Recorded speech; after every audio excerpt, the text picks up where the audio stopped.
Imagine करिए कि आप हाईवे पे तेज रफ्तार से जा रहे हैं। आगे जाके एक जगह कोई पुल का निर्माण हो रहा है। सारा ट्रैफिक जो कि बहुत तेज रफ्तार से चल रहा था उस हाईवे पे, अचानक से जाके उस जगह पे धीरे हो जाता है। काफ़ी हद तक ट्रैफिक जाम की स्थिति वहाँ पे बन जाती है। कुछ ऐसी ही सिचुएशन होती है हमारे यूरेथ्रा में। जब यूरिन अचानक से एक जगह पे आके रुक जाता है यूरिन की नली में, तो उस प्रॉब्लम को बोलते हैं स्ट्रक्चर्ड यूरेथ्रा। और उस वजह से लगने वाले ट्रैफिक जैम, यानी कि यूरिन के जैम होने की वजह से तरह तरह की प्रॉब्लम्स हमारे अंदर होती हैं बॉडी में। अब इनमें से ज़्यादातर प्रॉब्लम्स वही होती हैं जो प्रोस्टेट के केसेस में होती हैं। तो कई बार ये चीज़ डिस्क्रिट करना, ये चीज़ पता लगाना कि ये जो प्रॉब्लम्स हो रही हैं, जैसे कि बार बार उठना, यूरिन का धीरे धीरे उतरना, यूरिन करने में ज़ोर लगना, जलन का होना, यूरिन ठीक से कर नहीं पाना, खाली नहीं कर पाना, ये सारी प्रॉब्लम्स प्रोस्टेट की वजह से हो रही हैं या स्ट्रक्चर यूरेथ्रा की वजह से हो रही हैं। जी हाँ, आज मैं आपको बताने वाला हूँ प्रोस्टेट की जैसी ही मिलती जुलती एक समस्या, स्ट्रक्चर यूरेथ्रा, जो प्रॉब्लम तो बिल्कुल सेम प्रोस्टेट जैसा ही क्रिएट करती है बॉडी में, लेकिन है ये बिल्कुल अलग। चलिए समझते हैं स्ट्रक्चर क्या होता है और यूरेथ्रा क्या होता है। हमारे पेट में जब यूरिन बनता है, किडनियों से होकर नीचे की तरफ जाता है तो ब्लैडर के अंदर इकट्ठा होता है। ब्लैडर 200, 300, 400 ml के आसपास यूरिन इकट्ठा करता है ताकि आपको जब कन्वीनियंस मिले, जब समय मिले तो आप उसको वॉशरूम में जाके खाली कर सकें। तो ब्लैडर से कनेक्ट करने वाली ट्यूब जो बाहर एनवायरनमेंट तक यूरिन को लेके आती है, इसे कहते हैं यूरेथ्रा। इस पूरी यूरेथ्रा में अगर रास्ते में कहीं पे भी सिकुड़न हो जाए तो उसे स्ट्रक्चर कहा जाता है मेडिकल भाषा में। अब पुरुषों में तो इसकी लेंथ लगभग 20 सेंटीमीटर के आसपास होती है, महिलाओं में 3 से 4 सेंटीमीटर की होती है। जितनी ज़्यादा लेंथ उतने ही ज़्यादा स्ट्रक्चर के बनने के चांसेस। तो महिलाओं में स्ट्रक्चर यूरेथ्रा बनने के चांसेस थोड़े कम होते हैं, पुरुषों में लेंथ ज़्यादा होने की वजह से स्ट्रक्चर यूरेथ्रा बनने के चांसेस ज़्यादा होते हैं। अगर इस यूरेथ्रा में कोई चोट लग जाए, पहले कोई कैथेटर पड़ा हो, किसी वजह से वहाँ पे कोई इन्फेक्शन हो गया हो, या फिर किसी अज्ञात कारण से इस पेशाब की नली में कई बार घाव बन जाता है, जख्म बन जाता है, जिसका धीरे धीरे घाव भरने की प्रक्रिया में वहाँ पे स्कार फॉर्मेशन होता है। और ये स्कार ही है जो स्ट्रक्चर का फॉर्म ले लेता है, यानी कि सिकुड़न का फॉर्म ले लेता है। आपने देखा होगा जब हमारे शरीर पे कहीं चोट लगती है तो जब वो जख्म भर रहा होता है तो धीरे धीरे करके वो घाव वाली जगह, वो जख्म वाली जगह धीरे धीरे करके कॉन्ट्रैक्ट होती है, संकुचित होती है। वही संकुचन जब ट्यूब में होता है तो उस ट्यूब के ल्यूमन को धीरे धीरे करके छोटा कर देता है, इसे ही स्ट्रक्चर कहा जाता है। अब ट्यूब के संकुचित हो जाने की वजह से, छोटा हो जाने की वजह से हमारे पेशाब की थैली को ऐसा ही एहसास होता है जैसे कि प्रोस्टेट ने यूरिन को रोक रखा हो। ब्लैडर को नहीं पता कि प्रोस्टेट ने यूरिन को रोका है या फिर किसी स्ट्रक्चर की वजह से यूरिन रुका हुआ है, लेकिन उसे आभास वही होता है कि यूरिन को पास करने में उसे बहुत सारा प्रेशर लगाना पड़ रहा है, बहुत सारा जोर लगाना पड़ रहा है। नॉर्मली अगर आप जिम में ज़्यादा काम करेंगे, जिम में ज़्यादा मेहनत करेंगे तो आपकी मसल्स बनेंगी, आप ज़्यादा मजबूत हो जाएंगे, लेकिन ब्लैडर के केस में ऐसा नहीं होता है। ब्लैडर के केस में जितना ज़्यादा ब्लैडर को वज़न उठाना पड़ता है, मेहनत करनी पड़ती है, उतना ही ज़्यादा ब्लैडर धीरे धीरे करके ख़राब होने लग जाता है। ब्लैडर अपनी ताकत को लूज़ करता जाता है, ब्लैडर की ताकत धीरे धीरे कम होती जाती है।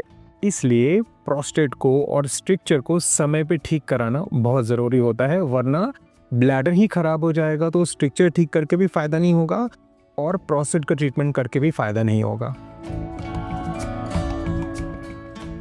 तो पहचाने कैसे कि आपको स्ट्रक्चर है या प्रोस्टेट है?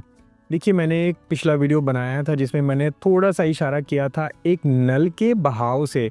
चलिए वैसा ही कुछ मैं रिप्रोड्यूस करने की कोशिश करता हूँ। प्रोस्टेट के केस में यूरिन की धार धीरे धीरे बढ़ती है, ज़्यादा नहीं बढ़ती, नॉर्मल तरीके से नहीं बढ़ती, धीरे धीरे बढ़ती है और धीरे धीरे जाके कंप्लीट हो जाती है। टाइम ज़्यादा लगता है, पूरा खाली नहीं होता है ब्लैडर, लेकिन थोड़ी धार बढ़ती है और ज़ोर लगाने पे थोड़ी और बढ़ सकती है और फिर धीरे से जाके ख़त्म हो जाती है। नॉर्मल आदमी अच्छी प्रवाह से यूरिन करके और पूरा ब्लैडर खाली कर लेता है। स्ट्रक्चर के केस में क्या होता है? स्ट्रक्चर के केस में यूरिन की धार थोड़ी बढ़ती है और फिर उसी गति से लगातार बहुत लंबे समय तक चलती रहती है, बहुत लंबे समय तक चलती रहती है। आप जोर भी लगाएंगे तो भी यूरिन की धार बढ़ेगी नहीं, उसी रफ्तार से धीरे धीरे धीरे धीरे करके यूरिन आता रहेगा। लेकिन कई बार लोगों के लिए इस डिफरेंस को पहचानना इतना आसान नहीं होता है, मुश्किल पड़ती है। उस समय पे काम में आता है यूरोफ्लोमेट्री का टेस्ट, जो इसी पैटर्न को ग्राफिकल फॉर्म में दिखा देता है कि कैसे यूरिन का फ्लो बढ़ रहा है, घट रहा है, कितना समय लग रहा है। इसके बाद अगर हमें शंका लगती है कि स्ट्रिक्चर के चांसेस ज़्यादा हैं तो हम RGU नामक टेस्ट करते हैं। यूरोलॉजिस्ट आपको लिखेंगे RGU यानी कि रेट्रोग्रेड यूरेथ्रोग्राम। इसमें पेशाब के रास्ते पे कॉन्ट्रास्ट मीडिया डाल दिया जाता है जिससे पेशाब का रास्ता चमकदार हो जाता है, और उसका एक एक्सरे खींच लेते हैं, एक फोटोग्राफ खींच लेते हैं।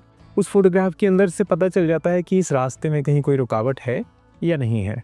अगर इस पे भी डाउट क्लियर नहीं हो तो सिस्टोस्कोपी करके यानी एंडोस्कोप डाल के भी पेशाब के रास्ते का पूरा कैमरे द्वारा विजन लिया जा सकता है, जिसमें पता चल जाएगा कि कहीं पे स्ट्रक्चर या रुकावट है या नहीं है। चलिए बात करते हैं स्ट्रक्चर के लिए कौन कौन सी दवाइयाँ कारगर हैं। कोई भी नहीं। जी हाँ, स्ट्रक्चर में कोई भी दवा कारगर नहीं होती है। दवाइयाँ स्ट्रक्चर के केस में केवल और केवल इन्फेक्शन से प्रिवेंशन कर सकती हैं, इन्फेक्शन को कम कर सकती हैं। स्ट्रक्चर जो वहाँ पे भाग सिकुड़ गया है, कड़क हो गया है, सूख गया है, उस भाग को दवाइयाँ नॉर्मल नहीं बना सकती हैं। ना एलोपैथिक दवाइयाँ, ना होम्योपैथिक दवाइयाँ, ना आयुर्वेदिक दवाइयाँ, ना किसी तरीके का आसन, कुछ भी इस केस में उसको नॉर्मल नहीं कर सकता। ये कुछ वैसा ही है जैसे कि समझ लीजिए अगर हर्निया हो जाता है, अम्बिलिकल हर्निया या इंग्वाइनल हर्निया, अगर हर्निया हो गया है और आंतें बाहर आ गई हैं तो कोई भी दवा उसको ठीक नहीं कर पाएगी। ये स्ट्रक्चरल प्रॉब्लम है। स्ट्रक्चरल प्रॉब्लम के लिए स्ट्रक्चरल ट्रीटमेंट ही देना पड़ता है, यानी कि इसमें किसी न किसी तरीके से उस स्ट्रक्चर को हमें करेक्ट करना पड़ता है। तो क्या क्या है ट्रीटमेंट ऑप्शंस, चलिए ब्रीफ में जानते हैं। स्ट्रक्चर को ठीक करने के लिए हमारे पास कुछ कम सफल, थोड़े सफल और ज़्यादा सफल ऑप्शंस हैं। कम सफल ऑप्शंस में से डायलेटेशन एक ऐसा ऑप्शन है जिसके अंदर यूरिन के रास्ते में हम ट्यूब या डायलेटर डाल के यूरिन के रास्ते को चौड़ा कर सकते हैं, जिससे वो जो पार्ट सिकुड़ गया था उसको थोड़ा चौड़ा कर दिया जाता है और यूरिन आने लग जाता है थोड़े समय के लिए, क्योंकि ये जो आपने चौड़ा किया है यूरिन के रास्ते को, इसकी टेंडेंसी होती है कि वापस से ये सिकुड़ के ऐसा वापस से नैरो हो जाता है। तो इसका ड्रॉबैक ये है कि आपको डायलेटेशन बार बार कराना पड़ेगा। दूसरा मेथड है जो कि सफल है लेकिन केवल स्पेसिफिक टाइप के स्ट्रक्चर्स में, यानी कि जो छोटे हों, जो ज़्यादा बड़े ना हों, जो ज़्यादा गहरे ना हो, जिनके अंदर स्कार बहुत ज़्यादा हार्ड ना हो। इस मेथड को कहते हैं OIU यानी कि ऑप्टिकल इंटरनल यूरेथ्रोटमी। इसके अंदर हम लेज़र द्वारा या एक कोल्ड डाइव के द्वारा उस स्ट्रक्चर पार्ट में, वो पार्ट जो सकरा हो गया है उसमें कट लगा देते हैं। लेज़र से कट कर सकते हैं आप या नाइफ से कट कर सकते हैं। एक बार कट लगने के बाद में वो थोड़ा सा चौड़ा हो जाता है और वहाँ पे हम एक ट्यूब डाल देते हैं। ये ट्यूब ये जो नया कट लगाया है उसके चारों तरफ एक स्टेंट का काम करती है और ये ज़ख्म का जो भरपाई है, जो वहाँ पे स्कार फॉर्मेशन होता है, उस ट्यूब के अराउंड होता है, जिसकी वजह से वहाँ पे थोड़ी चौड़ाई बढ़ जाती है। कुछ लोगों के अंदर ये एक बार में ही पूरा सफल इलाज कर सकता है और कुछ लोगों के अंदर ये थोड़े दिनों के बाद में असफल होने लग जाता है। इसलिए OIU कराने के बाद कुछ एक बार के लिए डायलेटेशन की ज़रूरत पड़ती है। लेकिन अगर स्ट्रक्चर मोटा हो, स्ट्रक्चर हार्ड हो, स्ट्रक्चर की लेंथ भी ज़्यादा है और पहले OIU हो चुका है एक बार या एक बार से ज़्यादा, तो उस केस में वापस से OIU करना बिल्कुल भी समझदारी नहीं होती है, क्योंकि हर बार OIU करने से स्ट्रक्चर और भी ज़्यादा कड़ा होता जाता है और भी ज़्यादा मोटा होता जाता है और उसके आगे वाले ट्रीटमेंट, जो फर्दर ट्रीटमेंट हम देने वाले हैं, वो थोड़ा मुश्किल होते जाते हैं। तो स्ट्रक्चर का जो सबसे सफल इलाज है वो है यूरेथ्रोप्लास्टी, यानी कि उस जो नैरो सेगमेंट है उसको किसी तरीके से ऑपरेट करके करेक्ट किया जाए। अब ऑपरेट करके करेक्ट करने के बहुत सारे मेथड्स हैं। अगर मान लीजिए नैरोइंग कहीं बीच में है तो हम ये वाला पार्ट हटा के और दोनों मोटे सेगमेंट्स को जोड़ सकते हैं। इसे एंड टू एंड यूरेथ्रोप्लास्टी करते हैं, जिसमें एक एंड को दूसरे एंड से जोड़ दिया जाता है, एंड टू एंड यूरेथ्रोप्लास्टी।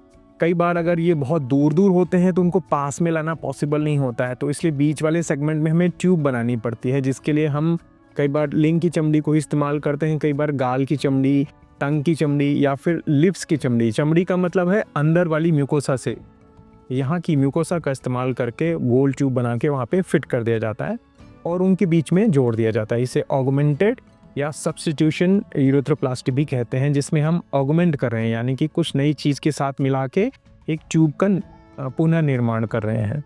अब इस मेथड की सक्सेस रेट क्या है? इस मेथड का सक्सेस रेट लगभग 85 से 90% है। 100% तो इसमें भी नहीं है। लेकिन 100% किसी भी मेथड में नहीं है, और दवाइयों से तो 0% सक्सेस है। ये बात आप नोट करके रख लीजिए। तो चलिए क्लियर करने के लिए मैं बता देता हूँ कि अगर स्ट्रक्चर छोटा है, महीन है, बहुत ज़्यादा गहरा नहीं है, उसके अंदर पहले कभी OIU नहीं किया गया है, तो एक बार OIU करने में कोई हर्ज नहीं है, एक बार OIU किया जा सकता है। लेकिन अगर स्ट्रक्चर फिर से बन जाए, या स्ट्रक्चर बहुत लंबा हो, स्ट्रक्चर के अंदर बहुत डेंसिटी हो, बहुत हार्ड हो, नैरोइंग बहुत ज़्यादा हो, उस केस के अंदर हमें यूरेथ्रोप्लास्टी की तरफ जाना चाहिए। यूरेथ्रोप्लास्टी ही इसका फाइनल सोल्यूशन है। यूरेथ्रोप्लास्टी करने की वजह से हम 90% तक रिजल्ट प्राप्त कर सकते हैं।